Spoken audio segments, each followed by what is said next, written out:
Welcome, today in front of me OnePlus Nord 2T, and I'll show you how to change icon shape with X icon changer on this device.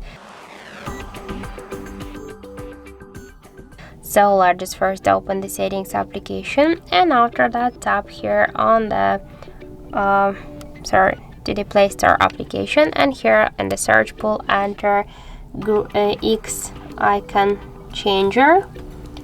And now we should get this application, so just tap to install and wait a couple of seconds while this application downloading and then installing on your device.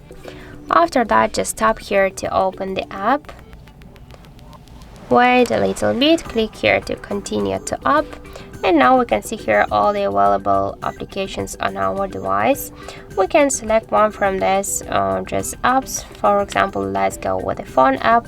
If you want, you can rename this application, that's not a problem. I don't want to do that. So here we can see the library with different folders with the icons. Or also we can use the photo from our device gallery.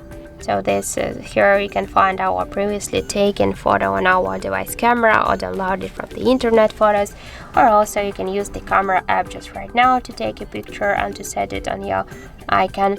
So let's just go with the library icons here. So let's use this one. After that, tap on the right upper corner to OK. Hello Dave, how you doing? Oh, just wait a couple of seconds to skip the videos. Tap here on the X icon and click to add, then just tap to change next icon, and after that just go to the home screen back here, and now we can see here the new phone icon here, and this is our default phone application. So here we can see the different. That's how it looks. Thank you for watching, and if you find this video helpful, don't forget to leave a like, comment and to subscribe our channel.